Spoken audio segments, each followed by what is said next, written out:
পবিত্ৰ কোৰাণৰ হাফিজ উমৰ ইয়াগিয়ে লাভ কৰিলে ৰসায়ন বিজ্ঞানৰ নোবেল। মেটেল অৰ্গেনিক ফ্ৰেমৱৰ্ক আৱিষ্কাৰৰ বাবে তেওঁক নোবেল বঁটা প্ৰদান কৰা হ'ল। আমেৰিকাৰ কেলিফৰ্ণিয়া বিশ্ববিদ্যালয়ৰ অধ্যাপকগৰাকী হৈছে ইছলাম ধৰ্মৰ হাফিজ। তেওঁ পবিত্ৰ কোৰাণ ভাঙনি কৰাত দক্ষতা প্ৰদৰ্শন কৰিছে। কোৰাণতো আধুনিক বিজ্ঞানৰ সকলো ৰহস্য লুকাই আছে বুলি বিশ্বাস কৰে উমৰ ইয়াগিয়ে। জৰ্ডানত জন্মা ইয়াগি বৰ্তমান আমেৰিকাৰ নাগৰিক। তথাপি তেওঁ প্ৰতি বছৰে হজ যাত্ৰা কৰে। কোৰাণকে বিজ্ঞানৰ পথ প্ৰদৰ্শক পুথি হিচাপেও উমৰ ইয়াগিয়ে বিশ্বাস কৰে। প্ৰতিটো গৱেষণাকে কোৰাণৰ ভিত্তিত কৰিছে বুলি নোবেল বিজয়ী বিজ্ঞানীগৰাকীয়ে বিশ্বাস কৰে। কেলিফৰ্ণিয়া বিশ্ববিদ্যালয়ত গৱেষণা কৰি উমৰ ইয়াগিয়ে ধাবতীয় জৈৱিক গাঁথনিৰ গৱেষণাৰ দিশত বিশ্বক পথ প্ৰদৰ্শন কৰিছিল। মালিকুলাৰ গাঁথনিত গেছ আৰু ৰাসায়নিক পদাৰ্থৰ ভূমিকাৰ বিষয়ে গৱেষণা কৰিছে বিজ্ঞানীজনে। ইয়াৰ পূৰ্বে তেওঁ ৰেটিকুলাৰ কেমেষ্ট্ৰিৰ বিষয়ে গৱেষণা কৰিছিল। উমৰ ইয়াগি হৈছে মলিকুলাৰ গাঁথনিৰ বিষয়ে গৱেষণা কৰা বিশ্বৰ প্ৰথম ৰাসায়নবিদ। প্ৰকৃত বিজ্ঞানী হলেও উমৰ ইয়াগিয়ে পালন কৰে প্ৰতিটো ধৰ্মীয় দায়িত্ব। ৰোজা পালনৰ উপৰি তেওঁ শেহতীয়াকৈ কৰিছিল উমৰা হজ। তেওঁক বিশ্বৰ বিজ্ঞানী সমাজে মেটেল অৰ্গেনিক ফ্ৰেমৱৰ্কৰ বৃত্তি হিচাপে স্বীকৃতি প্ৰদান কৰিছে। এইগৰাকী বিজ্ঞানীক ইতিপূৰ্বে ছৌদি আৰবে প্ৰদান কৰিছে সন্মানীয় নাগৰিকত্ব।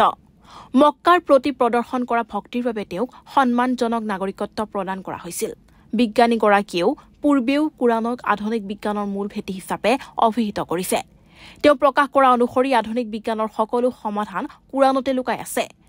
নিজৰো প্ৰতিটো গৱেষণা কোৰাণৰ নিৰ্দেশনা কৰিছে বুলি দাবী কৰিছে ইছলাম ধৰ্মীয় বিজ্ঞানীজনে। তেওঁ পেলেষ্টাইনৰ মুছলমানৰ সমৰ্থনতো মত ব্যক্ত কৰিছিল। আমেৰিকাত থাকিও গাজাপট্টিৰ মুছলমানক ন্যায় প্ৰদান কৰিবলৈ বিশ্ববাসীক আহ্বান জনাইছিল উমৰ ইয়াগিয়ে।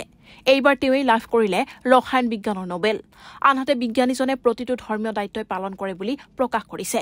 দিনে 5 ওয়াক্ত নামাজো তেওঁ আদায় কৰে। নামাজৰ সময়ত কৰা সিজতা শৰীৰৰ বাবে উপকাৰী বুলি তেওঁ গৱেষণাৰ জৰিয়তে প্ৰমাণ কৰিছিল। ধৰ্মৰ প্ৰতি আনুগত্য প্ৰদৰ্শন কৰা উমৰ ইয়াগি হৈছে আমেৰিকাৰ কেইবাখনো শিক্ষানুষ্ঠানৰ সন্মানীয় প্ৰফেচৰ। কেইবাখনো বিশ্ববিদ্যালয়ত তেওঁ কৰিছে শিক্ষাদান। আনহাতে প্ৰতিটো সন্মান অৰ্জনৰ পিছতো নামাজ পঢ়ি আল্লাহক ধন্যবাদ জ্ঞাপন কৰে এইজন বিজ্ঞানীয়ে। সেই ৰসায়ন বিজ্ঞানৰ নোবেল জয় কৰাৰ পিছতো তেওঁ আল্লাহৰ প্ৰতি কৃতজ্ঞতা জ্ঞাপন কৰিছে। কোৰাণ পঢ়ি তেওঁ আপলোড কৰিছে ফটো। পবিত্ৰ কোৰাণৰ হাফিজ উমৰ ইয়াগিয়ে লাভ কৰিলে ৰসায়ন বিজ্ঞানৰ নোবেল। মেটেল অৰ্গেনিক ফ্ৰেমৱৰ্ক আৱিষ্কাৰৰ বাবে তেওঁক নোবেল বঁটা প্ৰদান কৰা হ'ল। আমেৰিকাৰ কেলিফৰ্ণিয়া বিশ্ববিদ্যালয়ৰ অধ্যাপকগৰাকী হৈছে ইছলাম ধৰ্মৰ হাফিজ। তেওঁ পবিত্ৰ কোৰাণ ভাঙনি কৰাত দক্ষতা প্ৰদৰ্শন কৰিছে। কোৰাণতো আধুনিক বিজ্ঞানৰ সকলো ৰহস্য লুকাই আছে বুলি বিশ্বাস কৰে উমৰ ইয়াগিয়ে। জৰ্ডানত জন্মা ইয়াগি বৰ্তমান আমেৰিকাৰ নাগৰিক। তথাপি তেওঁ প্ৰতি বছৰে হজ যাত্ৰা কৰে। কোৰাণকে বিজ্ঞানৰ পথ প্ৰদৰ্শক পুথি হিচাপেও উমৰ ইয়াগিয়ে বিশ্বাস কৰে। প্ৰতিটো গৱেষণাকে কোৰাণৰ ভিত্তিত কৰিছে বুলি নোবেল বিজয়ী বিজ্ঞানীগৰাকীয়ে বিশ্বাস কৰে।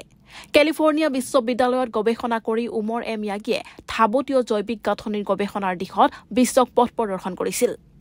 মালিকুলাৰ গাঁথনিত গেছ আৰু ৰাসায়নিক পদাৰ্থৰ ভূমিকাৰ বিষয়ে গৱেষণা কৰিছে বিজ্ঞানীজনে।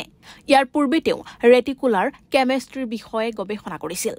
উমৰ ইয়াগি হৈছে মলিকুলাৰ গাঁথনিৰ বিষয়ে গৱেষণা কৰা বিশ্বৰ প্ৰথম ৰাসায়নবিদ। প্ৰকৃত বিজ্ঞানী হলেও উমৰ ইয়াগিয়ে পালন কৰে প্ৰতিটো ধৰ্মীয় দায়িত্ব। ৰোজা পালনৰ উপৰি তেওঁ শেহতীয়াকৈ কৰিছিল উমৰা হজ। তেওঁক বিশ্বৰ বিজ্ঞানী সমাজে মেটেল অৰ্গেনিক ফ্ৰেমৱৰ্কৰ বৃত্তি হিচাপে স্বীকৃতি প্ৰদান কৰিছে।